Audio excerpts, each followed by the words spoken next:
Yo, bos-bosku semua, masih kembali lagi dengan saya Tirta. Jadi pada kali ini kita akan membahas mengenai penyakit-penyakit yang biasa kita temui di puskesmas. Jadi saya ini tuh sudah praktek di puskesmas tahun 2016-17. Pada waktu isip, pas koas pun kita ada di puskesmas. Dan ini subjektif, saya tidak mengambil data yang manapun, tapi ini yang saya sering temui. Jadi 5 penyakit yang saya sering, 5 gejala, 5 keluhan yang paling saya sering temui di puskesmas. Pertama adalah pegelinu, bosku. Aduh, pegelinu, masuk angin, nyeri sendi, atau pegel leher itu adalah penyakit-penyakit yang sering kita temui. Jadi kalau teman-teman tahu, penyakit-penyakit kayak pegelinu, pegel-pegel, masuk angin, itu tuh keluhan gejala peradangan sistemik. Bisa infeksi bakteri, bisa infeksi jamur, bisa karena kita kecapean. Itu akhirnya menjadi kita pegel-pegel, terutama di otot-otot besar. Ya, kenapa? Karena di situ memang terjadi yang sering recovery tiap malam dan banyak sel radangnya. Jadi kalau kita misal infeksi virus atau bakteri, rata-rata selain demam kita akan nyeri-nyeri otot besar. Seperti otot di bagian paha, atau quadriceps, atau otot bagian pundak, ya kan, ini ada otot trapesius gitu kan, terus ada otot punggung atau otot betis gitu kan, itu rata-rata kita akan pegel karena memang itu gejala paling infeksi. Nah, kita tahunya itu infeksi apa, itu biasanya di hari ketiga atau 4. Itu alasan kalau kita gejalanya cuma demam, pegelinu, kita biasa dikasih cuma paracetamol, disuruh pulang, nanti hari ketiga balik lagi. Kalau nanti turun, tiba-tiba naik, berarti DB. Kalau nanti tes Widalnya atau tes Tubeknya positif, berarti tipes. Kalau swabnya positif, COVID. Kalau ada hidung meler, infeksi pernafasan atas, terus melernya jernih, berarti influenza virus. Tapi kalau ternyata dia nyeri ditambah nyeri di muka, terus lendir ingusnya warna hijau, berarti dia infeksi bakteri. Itu yang pertama. Nomor 2 adalah nyeri telan. Nyeri telan itu sebelum ada COVID juga sering ditemukan. Radang tenggorokan atau disebut faringitis, bercabang tonsilitis, atau bercabang lagi menjadi radang pita suara disebut laringitis. Banyak. Yang akhirnya berujung pada rinitis, lalu sinusitis, dan akhirnya jadi otitis media atau otitis eksterna. Modar. Bayangkan? Nah, memang itu memang. Dan itu tuh infeksi bakteri, cara bedainya kalau nyeri telan karena bakteri, biasa dia merah banget dan lendirnya warna hijau. Tapi kalau karena virus, itu harus dicek. Nah, makanya kalau kalian udah nyeri telan, kalian harus dibawa ke dokter puskesmas atau dokter umum untuk dicek darah. Kalau misalkan titer bakteri, biasa dia akan kelihatan dikasihkan antibiotik habis 5 hari. Tapi kalau virus, ya dia harus bed rest, mata ditambah swab. Yang ketiga yang paling sering ditemukan adalah mencret. Nah, kalau mencret ini banyak ya sebabnya. Ada infeksi usus ya, atau infeksi namanya gastroenteritis. Ada yang dinamakan kayak kepedesan. Jadi kalau pedes itu dia meningkatkan aktivitas usus peristaltik sehingga tidak terjadi penyerapan usus, jadi langsung bres, mencret makanya. Nah, terus ada juga karena infeksi bakteri jadi Escherichia coli bisa, atau kolera juga bisa. Nah, mencret ini di diare ini dibagi. Kalau diare akut atau kronis. Kalau akut ya kurang dari 2 minggu dan dia lebih dari 5 kali sehari dan benar-benar cair. Nah, untuk pengobatan diare ini jangan sekalipun kalian minum obat yang menghalang-halangi. Jadi langsung di stop. Kenapa? Karena mencret ini isinya bakteri semua. Kalau tiba-tiba diare itu otomatis usus itu mendefend atau melakukan pertahanan tubuh supaya si kotoran ini keluar dari tubuh dalam bentuk kotoran atau feses, ya. Kalau tiba-tiba kalian stop pakai obat-obatan, stop diare, bread. Ini kotorannya di dalam semua sama bakterinya. Otomatis gasnya usus menjadi tinggi, yang terjadi bisa potensi infeksi ususnya semakin besar, bolong jadinya ileus.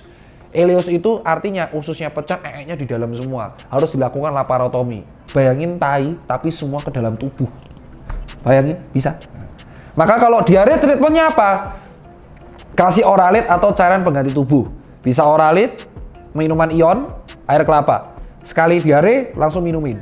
Bisa berikan obat-obatan Imodium untuk mengurangi peristaltik, jadi memperkuat penyerapan-penyerapan. Ketiga, cek fesesnya. Tampung fesesnya, langsung cek feses, kita cek apakah bakteri, cacing, atau dilihat. Dilihat fesesnya, ada darahnya nggak? Kalau darahnya seger, bisa jadi dia atau seger berlendir, berarti dia entamobakoli, disebutnya disentri.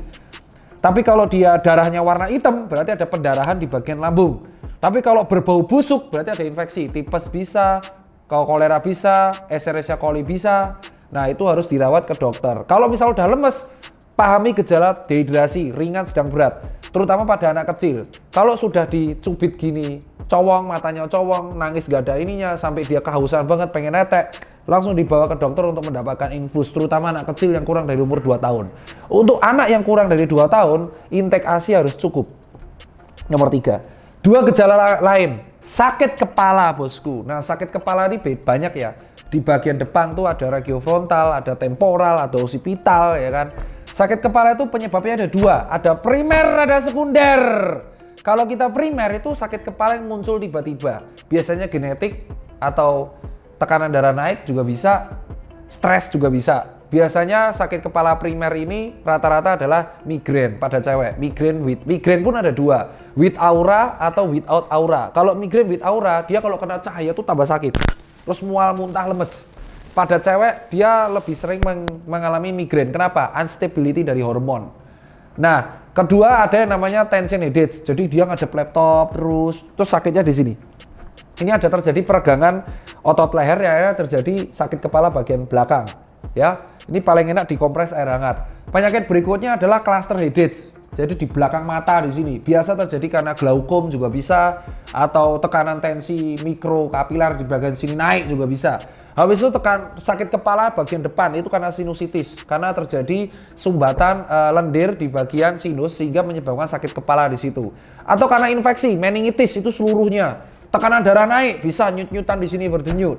Atau tumor otak juga bisa, stroke bisa juga. Nah, jadi kalau sakit kepalamu tidak hilang dengan obat anti rasa sakit selama lebih dari 5 hari, segera dibawa ke IGD atau dokter saraf. Takutnya gejala stroke iskemik atau stroke hemoragik. Modar we kan. Nah, terus gejala nomor 5 yang paling sering dikeluhkan masyarakat yaitu diabetes. Gejala, Pak. Masa saya gejala diabetes? Gatal-gatal. Ya betul. Kok kamu pinter ya akhir ini ya? Kamu ngalamin ya? Jadi betul, penyakit nomor 5 yang sering dikeluhkan di puskesmas adalah gatelan. Bisa disebabkan oleh jamur, kutu, bakteri. Yang sering dilakukan adalah gatal di selakangan. Itu sering. Disebutnya adalah jamur. Jadi bagi orang-orang tuh yang jarang ganti sempak, hidupnya di tempat lembab, itu tuh selakangannya isinya tuh tinea semua atau jamur. Itu harus dirawat. Nah, kalau pada cewek rata-rata malu, akhirnya jamurnya nyebar kemana-mana, bahaya. Nah, atau skabies, kutu, itu harus dikasih obat. Nah, tapi juga ada gatal-gatal alergi. Contoh, ada orang pakai gelang, terus dia gatal-gatal, disebutnya dermatitis atopi. Berarti orang ini ada alergi, bakat alergi. Atau gatal-gatal karena stres, terjadi urtikaria. Atau karena dingin, jadi urtikaria. Biduran, kena dingin langsung gatal semua. Atau dermatitis kontak. Atopi itu tanpa sebab, kalau kontak tuh kena logam di sini itu gatal-gatal. Jamur di kepala, tinea capitis itu kan, dermatitis seboroik gitu. Gatal-gatal ini harus dibawa ke puskesmas. Jangan dirawat sendiri pakai obat-obatan yang salah. Mentang-mentang gatal kasih obat panu semua. Loh, emang semua gatal-gatalan panu? Enggak. Salah. Ya kan? Obat-obatan kayak cetirizine itu hanya mengurangi gejala sistemik. Jadi kalau kamu udah gejala gatal lebih dari 5 hari, apalagi muncul nanah-nanahan kayak gitu, bintil-bintil gitu, bisul, segera bawa ke dokter untuk dicek, puskesmas, manfaatkan BPJS.